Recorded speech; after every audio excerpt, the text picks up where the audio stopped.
Chapter की शुरुआत होती है। ट्रेनिंग ग्राउंड को दिखाया जाता है। वहाँ पे सेरा अपने शॉट के साथ प्रैक्टिस कर रही होती है। चल इसे देखते हुए सेरा से कहता है, ये तुम्हारे लिए काफ़ी होना चाहिए। ऑलमोस्ट वहाँ तक पहुँच चुके हो। अगर तुम ऐसे ही मेहनत करते रहते हो, विंटर फेस्टिवल तक अपने आप को तैयार कर सकोगे। ये सेरा टीचर से कहती है, शुक्रिया मेरी मदद करने के लिए। टीचर भी हंसते हुए कहता है, और मैंने ये कभी नहीं सोचा था मुझे सिखाने के लिए पूछोगी। विसेरा खुश होते हुए कहती है, सीनियर ने मुझे ये कहा कि आपसे ट्रेनिंग लेना चाहिए। मैंने कहा टीचर परेशान होते हुए कहता है, क्या? सीनियर टीचर के रिएक्शन को देखने के बाद सेरा हैरान हो जाती है। विसेरा सोचते हुए कहती है, अब मैं यहाँ से चलता हूँ। आपको देख के ऐसा लग रहा है आप मुझे और कुछ नहीं सिखा सकते। टीचर ये सुनने के बाद परेशान होते हुए अपने मन में कहता है, ये लड़की की सोशल स्किल्स हमेशा से कमजोर रहा है। टीचर कहता है, अगली क्लास में मिलते हैं। इस सीरिया जब वहाँ से जाने लगती है, वो टीचर सीरिया को बुलाता है। मैं इतना रिस्क लेने की जरूरत नहीं है। इवन तो उस लड़के ने भी नेक्स्ट ईयर के हंटर फेस्टिवल में सेकंड पोजीशन पे आ पाया था। वो सीरिया कहती है, पर लेकिन वो टीचर कहता है, सुनने से काफी अजीब लगता है। मैं अपने ग्रेड सुधारने के लिए इतना एक्साइटेड होके रिस्क लेने से ना कर रहा हूँ, क्योंकि ये तुम्हारा पहला हंट फेस्टिवल है। इसलिए मैं तुम्हें एक सिग्नल दूंगा। हंटर फेस्टिवल साउथ के फॉरेस्ट में हंटर फेस्टिवल शुरू होगा। उस जाके मॉन्स्टर के बारे में पता लगाओ। उम्मीद है तुम्हारे सीनियर ने जाके मॉन्स्टर का इंफॉर्मेशन कलेक्ट करना शुरू कर दिया होगा। अभी सेरा कहती है, साउथ फॉरेस्ट, वहाँ पे कोई स्ट्रॉन्ग मॉन्स्टर होते हैं। वो टीचर बताता है, एंट्रेंस के पास तो मॉन्स्टर नहीं होंगे। तुम उस फॉरेस्ट के अंदर तक जाओगे, बहुत ही पावरफुल लेवल के मॉन्स्टर मिल सकते हैं। सेरा ये सुनने के बाद बोलती है, ठीक है मैं समझ गया, अगली बार मैं और डीप तक जाऊंगा। टीचर सीरियस होते हुए कहता है कि अकेले ज्यादा अंदर तक मत जाना। हालांकि ज्यादातर स्टूडेंट उन्हें हरा सकते हैं, लेकिन ऐसा कहा जाता है फेस्टिवल करीब आता जाता है, भयानक मॉन्स्टर के सीजन्स बढ़ जाते हैं। सीजन के टाइम पर वेली गॉड्स का जन्म हुआ था। गॉड्स का जन्म लाइट के टाइम पर हुआ था। डार्कनेस के साथ बर्थ लिया था ओमेलोस। गॉड्स ने टाइम के फ्लो के साथ इस बर्थ किया। ये वो रोल था जिससे से टाइम पास्ट की तरफ बहता है। अगर इस रोल को पलट दिया जाता, दुनिया डिस्ट्रक्शन की तरफ चला जाता। इसलिए अगर कोई चीज इस लॉ के खिलाफ जाता है, इस वर्ल्ड का डिस्ट्रक्शन कर सकता है, पूरे वर्ल्ड के संतुलन को बिगाड़ सकता है। ऐसा कोई पर्सन जो गॉड का दुश्मन हो, वो बहुत ज्यादा पावर रखता हो, जैसे कि इल्फेम। सीन से उठता है, हमें इस लड़की की तरफ दिखाया जाता है। लड़की गुस्सा करते हुए कहती है, तुम यहाँ से निकलोगे? इनसे परेशान होते हुए कहता है, तुम इस बारे में नहीं जानते। वो लड़की उदासी मारते हुए कहती है, तुम ही थे जिसने मुझे उठाया कि मैं पूरी रात तक जगा हुआ था। मुझे ये एक्सप्लेन करने को कहा। एमसी को ये बात तीर की तरह चुभती है। तुम 1 महीने बाद मुझसे मिलने आए थे, फिर तुमने बिना देखे दरवाजा खोल दिया जबकि मैं सो रही थी। तुमने कुछ बेकार बातें की, जैसा कि तुम ठीक हो। सचमुच किसी बेसिक चीज सीखना चाहिए। जब तुम किसी चीज के ऊपर ध्यान देना शुरू कर देते हो, तुम सब कुछ भूल जाते हो। एमसी कहता है, अपने दिल को थोड़ा बड़ा करो, हम दोनों दोस्त नहीं है।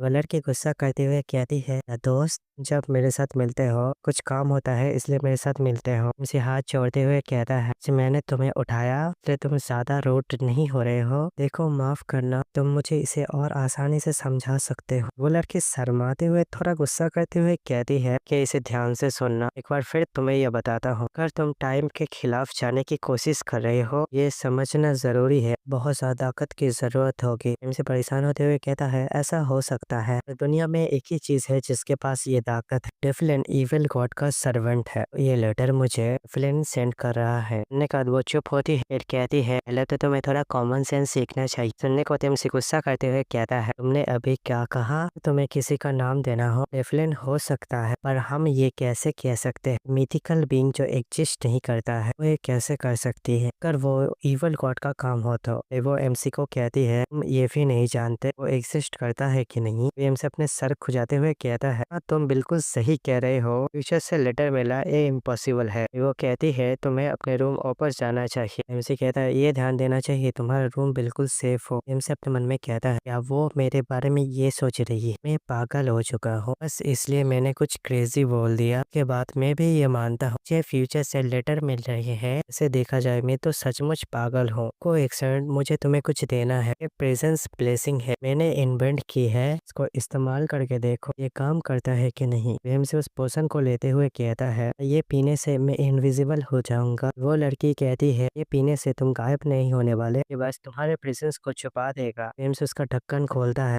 पूरा पी जाता है। ये देखने के बाद वो लड़की परेशान होते हुए कहती है अरे तुम ये क्या कर रहे हो। इसे अपने जीभ बाहर निकालते हुए कहता है इसका टेस्ट कितना बुरा है, इसे ड्रिंक कैसे करो, ये इतना ज्यादा वैल्यूएबल है। एमसी को बहुत ज्यादा पिटाई पड़ी होती है। एमसी बोलने लगता है मुझे बस ये देखना है ये काम करता है कि नहीं, एक सेकंड के लिए छुप जाओ, मैं देखूंगा ये काम करता है कि नहीं। वो लड़की कहते हैं ठीक है चलो रिजल्ट को देखते हैं, और वो एमसी के सामने खड़ी हो जाती है। ठीक है अपनी आंखें बंद करूंगी, तुम्हारे प्रेजेंस को महसूस करने की कोशिश करूंगी। एमसी को एहसास होता है, एमसी बोलने लगता है इसे शब्दों में बयां करना मुश्किल है, मुझे अपने ही प्रेजेंस महसूस नहीं हो रही, जैसे मैं एक भूत बन चुका हूँ। एमसी अपने हाथ हिलाते हुए दोस्त को बोलती है मैं पूरी तरह से हाइड हो चुका हूँ। एमसी की दोस्त एमसी की तरफ अपने हाथ बढ़ाती है। ये हंटर एग्जाम के दौरान अच्छे मार्क्स दिला सकती है। वो एमसी के टाई को पकड़ लेती है। एमसी चीखने लगता है, उस समय कहती है आखिर तुम कैसे ठीक हो। एमसी नीचे बैठ जाता है तो बिल्कुल ही नामुमकिन है, मैं तो इसके बारे में सोची ही नहीं थी। आखिरकार तुम्हारे बॉडी में क्या मौजूद है। गुस्से में बोलने लगती है तुम्हारी प्रेजेंस तो महसूस नहीं हो रही, तुम्हारे बॉडी की स्मेल अभी गायब नहीं हुई। वे के अंदर अपने अपने बॉडी स्मेल होते हैं, वो लोग अपने आप महसूस नहीं कर पाते। मैंने खुद ट्राई किया, मेरे माइंड में ये ख्याल नहीं आया मुझे इस बारे में कुछ करना होगा। वे एमसी वहाँ से जाते हुए कहता है बहुत ही अच्छा है, मैं क्यों चिंता करूंगा, काफी जबरदस्त और स्ट्रॉन्ग हो। वो लड़की कहती है तुम चाह रहे हो।